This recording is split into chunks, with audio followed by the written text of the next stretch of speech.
les habitudes familiales restent invisibles jusqu'à ce qu'elles finissent par vous écraser. Lors de notre gala annuel pour la sauvegarde du patrimoine à Bordeaux, l'éclairage était tamisé, conçu pour que chacun ait l'air plus aimable qu'il ne l'était vraiment.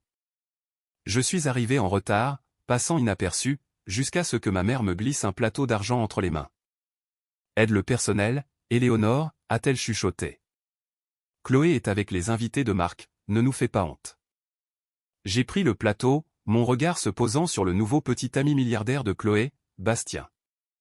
Il célébrait sa réussite, ignorant que j'avais signé l'ordre d'arrêt de son projet à 150 millions d'euros 4 heures plus tôt.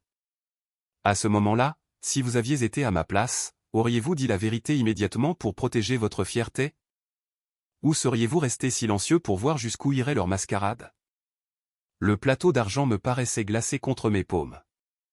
J'ai essayé de garder mon calme, malgré le poids invisible du rôle que ma mère m'imposait, me traitant comme une employée dans notre propre demeure familiale, chargée de débarrasser les verres pendant qu'il portait un toast à une imposture. Je me déplaçais dans le salon avec le pas calculé de quelqu'un qui sait qu'être invisible est souvent synonyme d'être la personne la plus dangereuse de la pièce. Mon père, Marc, m'a intercepté près du bar en marbre, ses doigts s'enfonçant légèrement dans ma peau. C'était un geste destiné à exprimer l'urgence sans alerter les convives. Si Bastien te demande ce que tu fais dans la vie, Éléonore, reste vague, a-t-il murmuré, son haleine sentant le vieux cognac et le désespoir. Dis-lui que tu es assistante aux archives municipales. Ne mentionne pas la commission de conformité. Ne mentionne pas le conseil d'urbanisme. Nous ne voulons pas qu'il ait l'impression de subir un audit alors qu'il essaie de passer un bon moment. Je l'ai regardé, je l'ai vraiment regardé, et j'ai vu les ridules de l'anxiété sociale gravées autour de ses yeux. Il ne voulait pas la vérité. Il voulait une version de la réalité facile à digérer. Pour être honnête, il m'a fallu des années pour comprendre que les familles comme la mienne ne veulent pas vraiment que vous réussissiez selon vos propres critères. Ils vous assignent un rôle d'échec, non pas par manque de compétences, mais parce qu'ils ont besoin d'un socle de médiocrité pour donner de la légitimité à leurs propres illusions fragiles de statut social. Pour eux, j'étais la fille sans inspiration avec un emploi de bureau étouffant, et tant que je restais dans ce sous-sol de leur imagination, Chloé pouvait rester l'enfant prodige de la haute société bordelaise. Ma mère, Danielle, a surgi de la foule comme une régisseuse experte, lissant un pli inexistant sur mon tablier d'un geste sec et méprisant.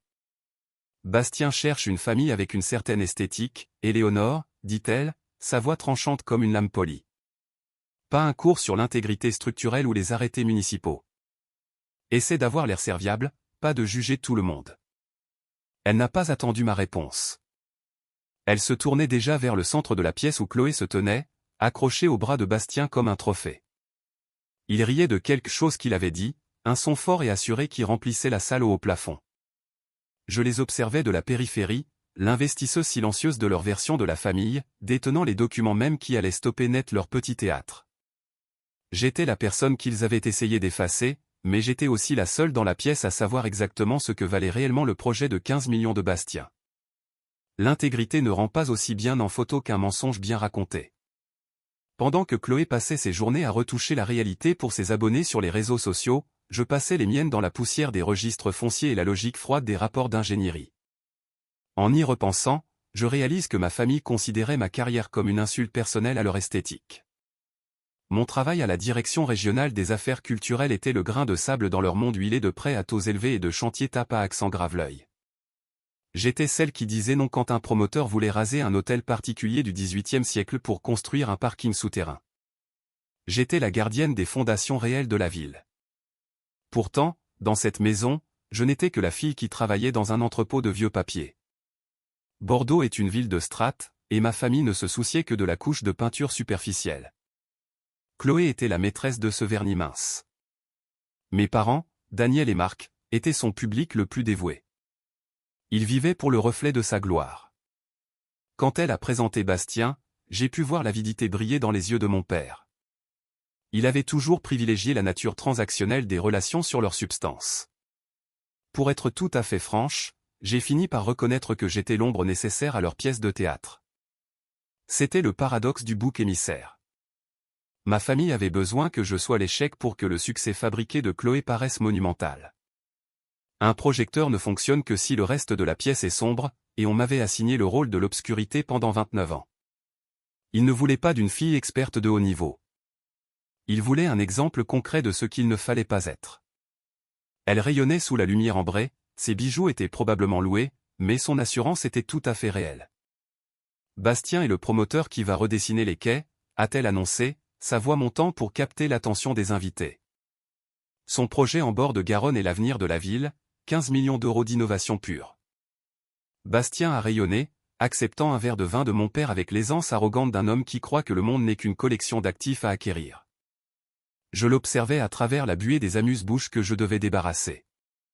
À l'époque, je ne réalisais pas à quel point ils avaient lié leur propre valeur à son arrivée. Pour mes parents, Bastien n'était pas juste un petit ami.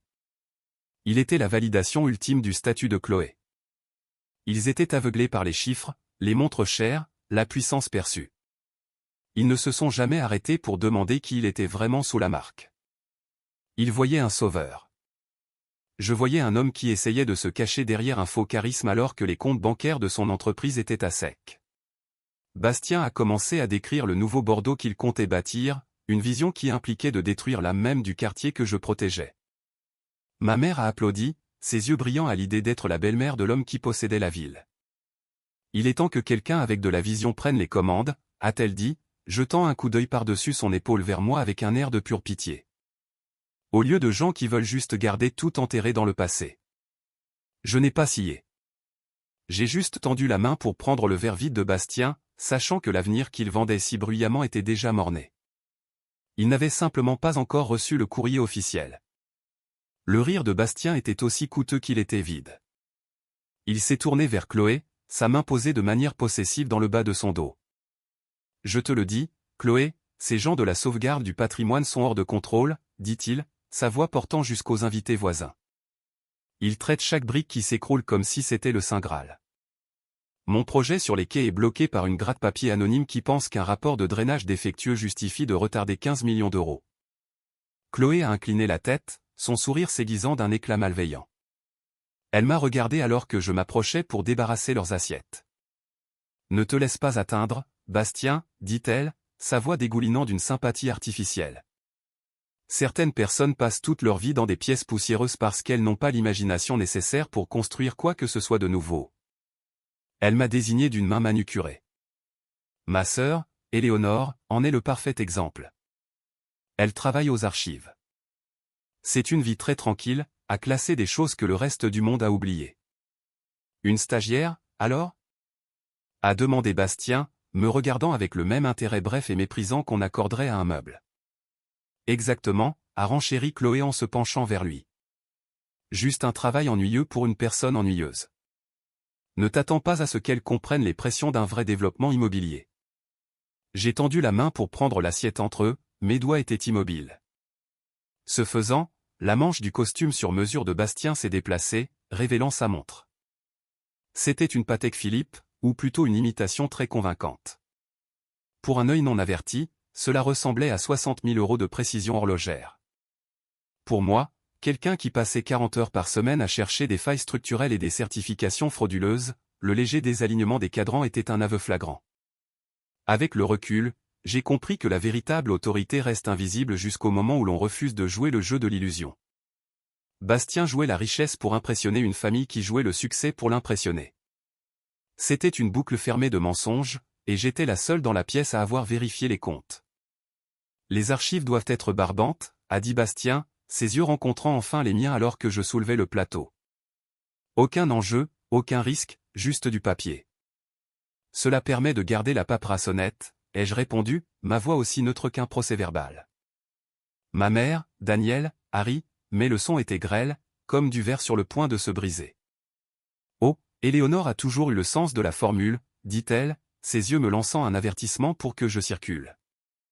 Bastien, parlez-nous davantage de ces investisseurs que vous avez mentionnés. Bastien ne s'est pas détourné immédiatement.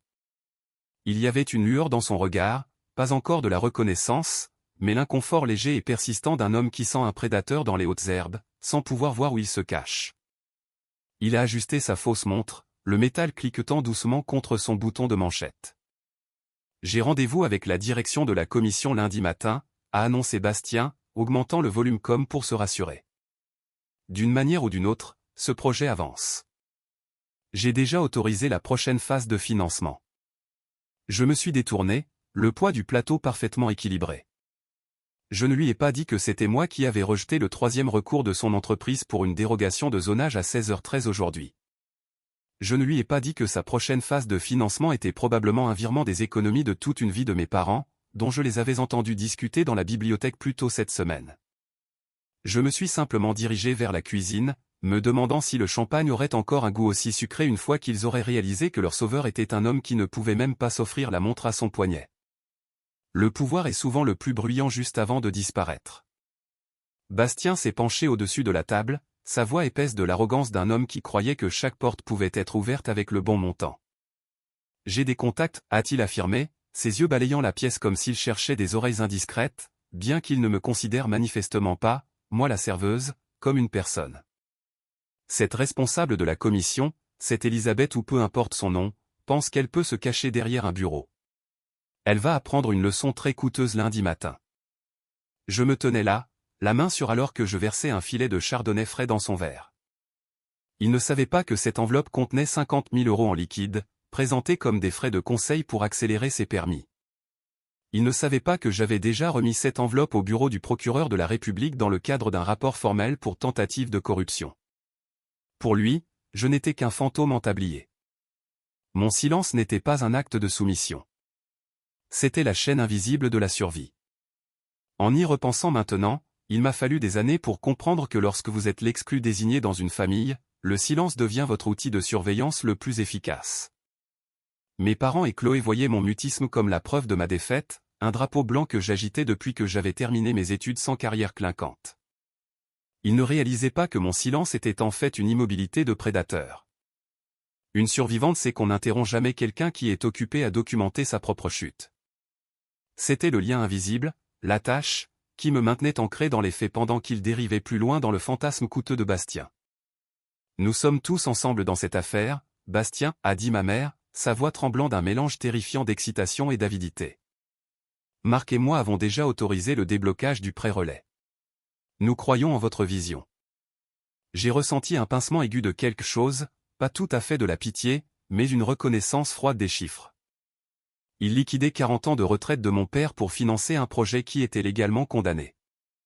C'était une souscription à une catastrophe dont j'étais la seule à avoir lu les petites lignes. Bastien a souri, ce large sourire pratiqué qui ne fonctionne que sur les gens qui veulent désespérément qu'on leur mente. Il regardait mes parents comme s'ils étaient ses plus grands alliés, alors qu'en réalité, il utilisait simplement leur compte bancaire comme un canot de sauvetage pour son empire en train de couler. Si je suis honnête, c'était une double tromperie. Bastien escroquait ma famille, et ma famille m'utilisait comme un accessoire pour garder Bastien intéressé. Il a tourné son regard vers moi, le sourire méprisant revenant sur ses lèvres.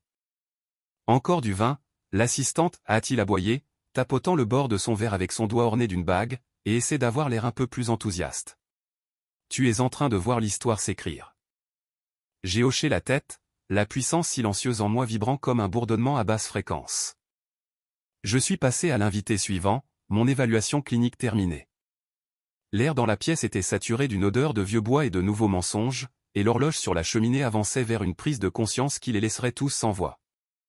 Bastien s'est alors levé, levant son verre pour un toast, le visage rougi par la victoire prématurée d'un homme qui ne réalisait pas que le piège était déjà refermé. À l'avenir, a-t-il crié, et au savoir-faire pour gérer ceux qui se mettent en travers de notre chemin.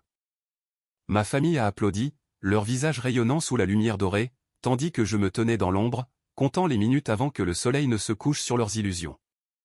Bastien m'a tendu son verre vide. « Dépêche-toi, la fille des archives, a-t-il dit, sa voix suintant d'une cruauté décontractée qui semblait satisfaire le besoin d'ordre social de ma mère. Certains d'entre nous ont de vraies choses à construire demain pendant que tu seras occupé à épousseter le 19e siècle. » Chloé s'est penchée vers lui, son rire étant un son tranchant et dentelé contre le silence de velours de la pièce. « Elle est juste lente, Bastien. Cela fait partie de sa fiche de poste. Dans le monde d'Éléonore, tout doit être approuvé par 3 personnes qui sont mortes depuis 50 ans. Je n'ai pas pris le verre. À la place, j'ai posé le plateau d'argent sur la table d'appoint en acajou avec un déclic discret mais définitif. L'air dans la pièce a semblé se raréfier. Pendant des années, j'avais été une investisseuse silencieuse dans leur version de la famille, mais ce soir, le compte était à découvert. J'ai glissé ma main dans la poche cachée de ma robe et j'en ai sorti une chemise en cuir fine. Elle portait le sceau rouge de la Commission de sauvegarde et de conformité du patrimoine, un sceau que Bastien essayait de contourner depuis 6 mois. En y repensant maintenant, je réalise que le moment le plus satisfaisant n'était pas la révélation elle-même, mais la seconde exacte où l'air a quitté la pièce quand j'ai parlé, ma voix coupant le brouhaha du gala comme un rapport clinique. J'ai ouvert le dossier et lu la première page. Projet 704, le pavillon du Parc des Quais, promoteur groupe Bastien Sterling, valeur estimée 15 millions d'euros. Le sourire de Bastien n'a pas seulement disparu. Il s'est désintégré. Il s'est levé brusquement, sa chaise grinçant bruyamment sur le parquet. « Qu'est-ce que vous faites avec ça ? » ?»« C'est un document municipal confidentiel. »« C'est un document public depuis 16 heures aujourd'hui, Bastien, ai-je répondu, mon ton aussi stable qu'une pierre de fondation. Votre projet a été suspendu indéfiniment cet après-midi. L'infraction ne concerne pas seulement le système de drainage.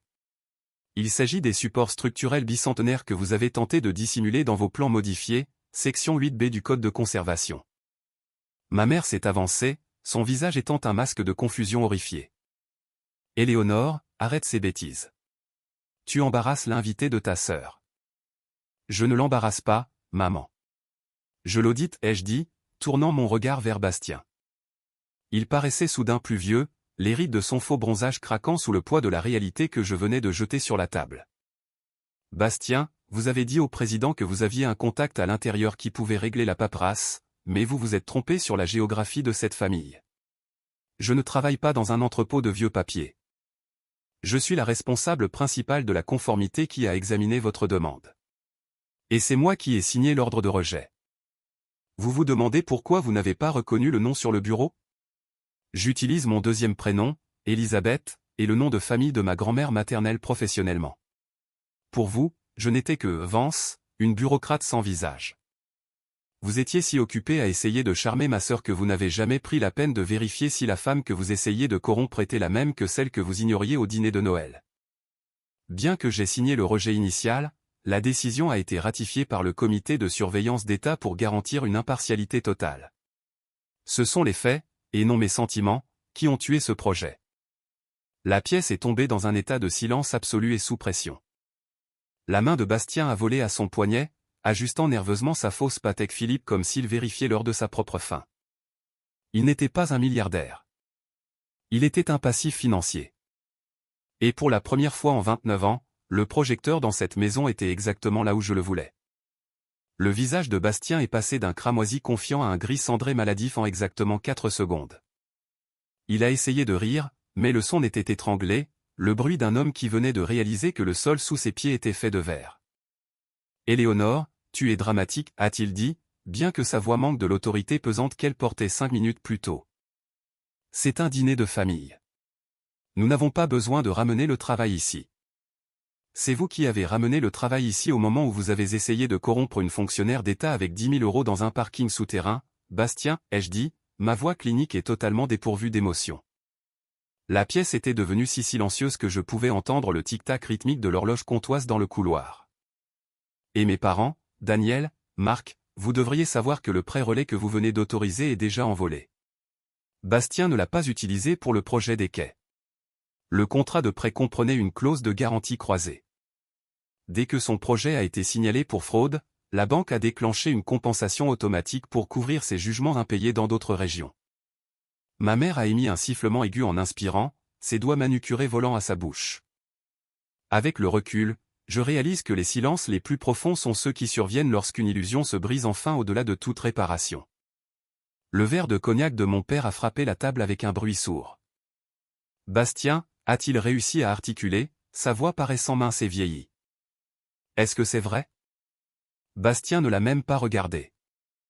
Il était concentré sur moi, ses yeux grands ouverts et suppliants, le prédateur maintenant pleinement conscient du piège. Il s'est penché en avant, ignorant totalement Chloé. Éléonore, écoute, je peux régler les problèmes de drainage. Je peux embaucher de nouveaux architectes. Donne-moi juste 2 semaines avant de déposer le rapport officiel. Je saurai te récompenser. Nous allons faire partie de la même famille, n'est-ce pas ? La famille est un luxe que vous avez dilapidé il y a longtemps, ai-je répondu. Je me suis levé, le tablier me faisant maintenant l'effet d'une armure au lieu d'un signe de honte. J'ai regardé Chloé.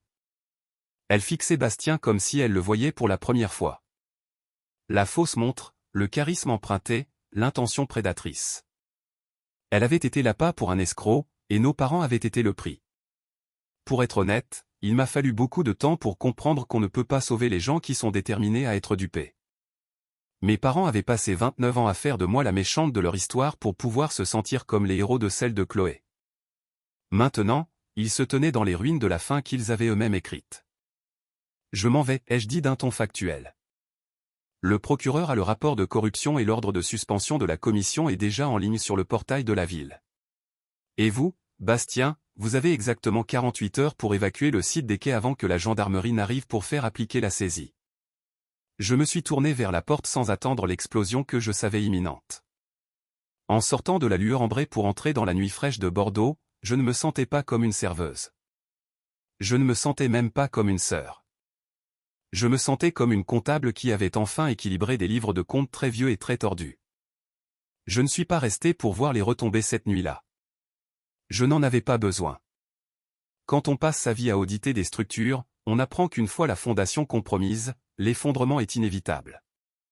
Ce n'est qu'une question de temps. 1 an a passé depuis ce gala.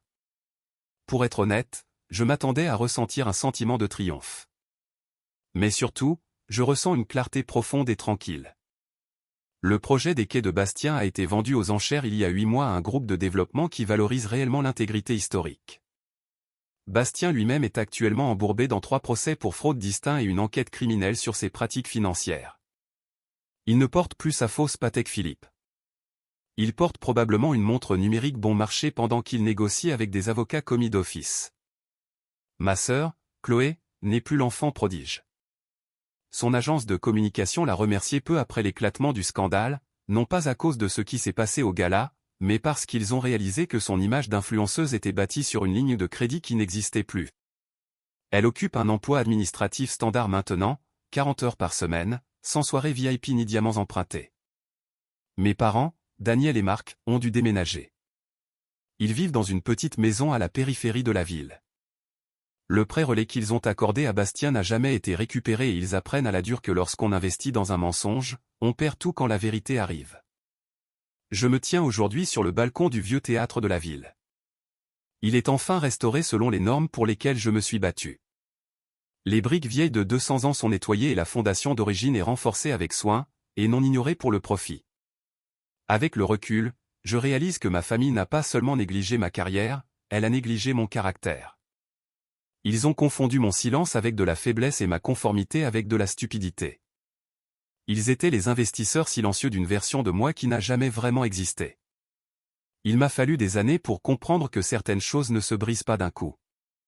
Les relations, les réputations et les familles s'érodent souvent lentement jusqu'à ce qu'un seul moment révèle le vide central. Ce n'était pas de la vengeance. C'était de la comptabilité. J'ai simplement cessé de subventionner leurs illusions avec mon propre effacement. Ceci est ma lettre à ceux d'entre vous qui se sont toujours sentis mis de côté, le frère ou la sœur qui ne rentre pas dans le moule, l'enfant que l'on garde dans l'ombre pour que quelqu'un d'autre puisse briller. Vous vous sentez peut-être invisible, mais souvenez-vous que la personne qui observe depuis la périphérie a souvent la vue la plus claire de toute la structure. Votre valeur n'est pas un abonnement qui nécessite leur approbation pour rester actif.